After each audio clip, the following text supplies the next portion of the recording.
अस्सलामुअलैकुम दोस्तों। हज़रत यूनुस अलैहिस्सलाम अल्लाह सुब्हानहू व तआला के पैगंबर थे।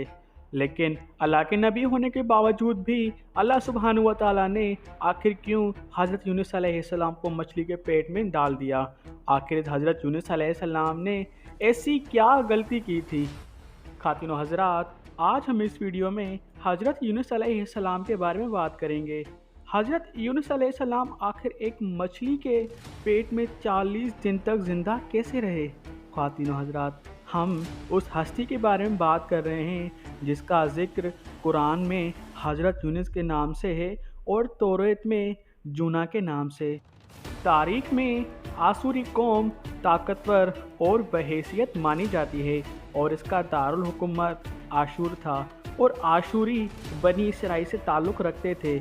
उन लोगों पर एक ज़माना ऐसा आया कि उनके ऊपर हमला हो गया, जिसकी वजह से उन लोगों को गुलाम बनाकर बाबिल और इराक में लाया गया।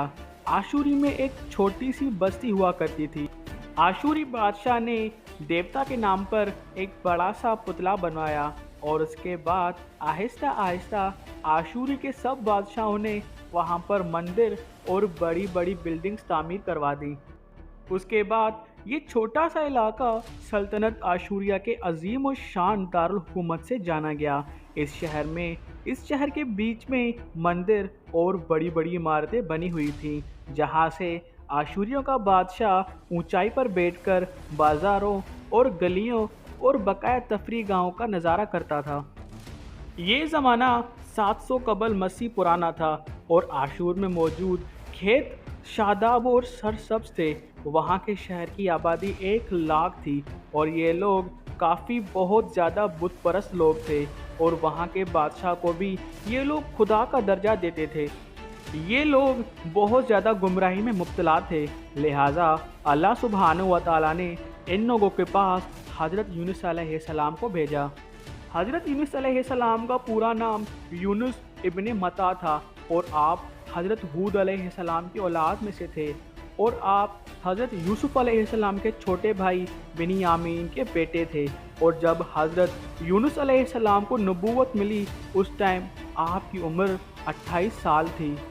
हज़रत यूनुस अलैहिस्सलाम सबसे पहले आशूरी के बादशाह के पास आए और उसको पैगाम हक़ सुनाया।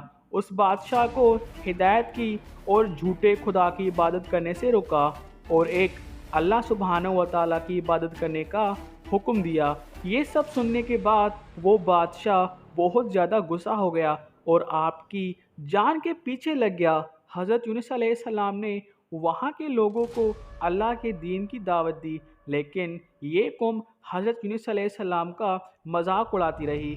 लेकिन हज़रत यूनुस अलैहिस्सलाम ने अल्लाह के तबलीग को फिर भी जारी रखा, लेकिन वो लोग फिर भी शिर्क पर डटे रहे और हज़रत यूनुस अलैहिस्सलाम को झुटलाते रहे। ऐसे करके पूरे 400 साल गुजर गए, लेकिन वो कौम फिर भी नहीं मानी और हज़रत यूनुस अलैहिस्सलाम को उस कौम ने धमकी दी कि अगर तुमने हमारे देवता के बारे में कुछ गलत कहा तो वो देवता तुमको कत्ल कर देंगे।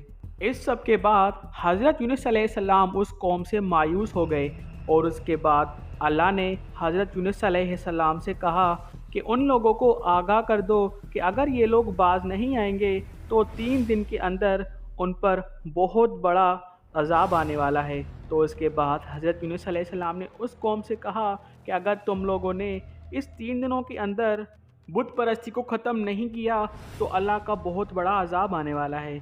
लेकिन लोगों ने आपका मजाक उड़ाया और कहा कि हम तुम्हारे रब की तरफ से अज़ाब के इंतज़ार में रहेंगे।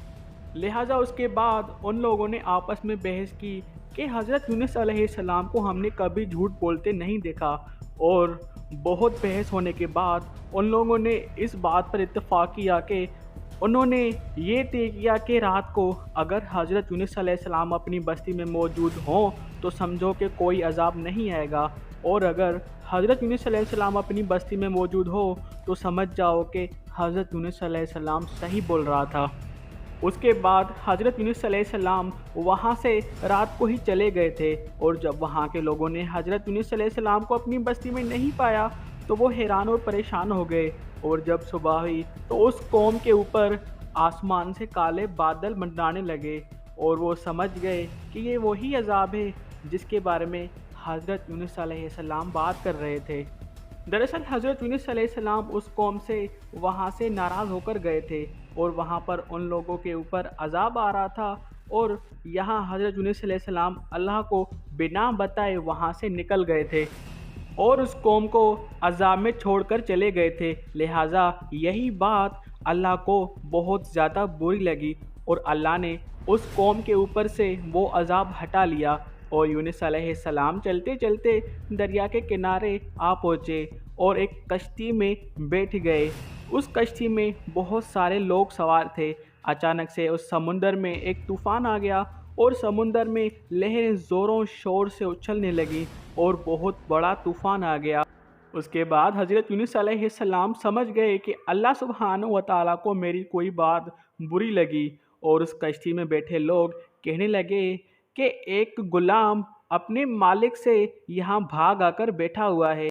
और ये सुनकर हज़रत यूनुस अलैहिस्सलाम उन लोगों से ये कहने लगे कि मैं ही वो शख्स हूँ जो अपने मालिक से भाग आकर यहाँ पर बैठा हुआ है। और उन लोगों ने 3 दफ़ा कुरानदाज़ी की कि किसको समुंदर में फेंकना है, और तीनों ही दफ़ा हज़रत यूनुस अलैहिस्सलाम का नाम आया। उसके बाद उन लोगों ने हज़रत यूनुस अलैहिस्सलाम को एक गहरे और बड़े बीच समुंदर में फेंक दिया, और उसके बाद वहाँ पर अल्लाह सुब्हानहू व तआला ने एक मछली को भेजा और उस मछली से फरमाने लगा कि जाओ मेरे बंदे के पास, और ये तुम्हारी खुराक नहीं है, इसको अपने मुंह में निगल लो और बिना किसी नुकसान के पहुँचाए। अब हज़रत यूनुस अलैहिस्सलाम 3 तारीखी अंधेरों में मौजूद थे। एक रात का अंधेरा, दूसरा मछली के पेट का अंधेरा, और तीसरा समुंदर का अंधेरा। और उसके बाद हज़रत यूनुस अलैहिस्सलाम ने मछली के पेट में बैठे हुए ये कलमात कहे कि अल्लाह तू ही यकता है, और बेशक मैं खता पर था, और हर चीज़ का तू ही मालिक है। उसके बाद से हज़रत यूनुस अलैहिस्सलाम के ये 3 कलमात अर्श पर फ़ौरन जा पहुँचे, और अर्श पर ये 3 कलमात गर्दिश कर रहे थे। अर्श पर बैठे फ़रिश्तों को ये 3 कलमात सुनाई दे रहे थे, तो वो फ़रिश्ते अल्लाह सुब्हानहू व तआला से कहने लगे कि या अल्लाह ये किसकी आवाज़ है? तो अल्लाह सुब्हानहू व तआला फरमाते हैं कि क्या तुमने नहीं पहचाना, ये मेरे बंदे यूनुस की आवाज़ है। तो फ़रिश्ते बोलते हैं कि अल्लाह ये वही यूनुस है जो तेरी पाकी बयान करता था और तेरे ऊपर कलमात भेजता था, और इसकी इबादतें भर भर तेरे आकर पास पहुंचती थी। और ये सब कहने के बाद फ़रिश्ते कहने लगे अल्लाह से कि ए अल्लाह इसकी जान पर रहम अता फरमा। और फिर अल्लाह सुब्हानहू व तआला ने पूरे 40 दिनों के बाद, रिवायतों में आता है कि वो मछली, अल्लाह सुब्हानहू व तआला ने उस मछली को हुक्म दिया कि जाकर समुंदर के किनारे पे हज़रत यूनुस अलैहिस्सलाम को उगल दो। उसके बाद उस मछली ने हज़रत यूनुस अलैहिस्सलाम को एक दरिया के किनारे उगल दिया। हज़रत यूनुस अलैहिस्सलाम का जिस्म ऐसा हो गया था कि जैसे एक बच्चे की पैदाइश होती है और उस बच्चे का जिस्म बहुत ज़्यादा नरम हो जाता है। हज़रत यूनुस अलैहिस्सलाम उस हालत में जा पहुँचे थे और वो बहुत ही ज़्यादा कमज़ोर हो गए थे। उसके बाद अल्लाह सुब्हानहू व तआला ने उस किनारे पर एक पेड़ उगाया जो कि हज़रत यूनुस अलैहिस्सलाम की खुराक बनता था, और अल्लाह सुब्हानहू व तआला ने उस जंगल में एक बकरी को भेजा जो कि सुबह शाम वहाँ की घास खाती थी और सुबह शाम हज़रत यूनुस अलैहिस्सलाम को दूध पिलाती थी। ऐसे ही करके हज़रत यूनुस अलैहिस्सलाम बहुत ज़्यादा तंदुरुस्त हो गए, और उसकी कौम हज़रत यूनुस अलैहिस्सलाम को ढूंढते ढूंढते उस किनारे को आ पहुँची, और उन सब लोगों ने तौबा की और बेशक ये कहा कि अल्लाह ही वो खुदा है जो इबादत के लायक है। और फिर वो हज़रत यूनुस अलैहिस्सलाम को अपने आशूर शहर में ले गए, और वहाँ पर हज़रत यूनुस अलैहिस्सलाम ने बाकी की ज़िंदगी गुजारी, और वहाँ पर ही आपने वफ़ात पाई। ख़वातीन हज़रात, वीडियो सिर्फ़ यहीं तक थी। मिलते हैं आपसे इंशाल्लाह नेक्स्ट वीडियो में। तब तक के लिए अल्लाह हाफ़िज़।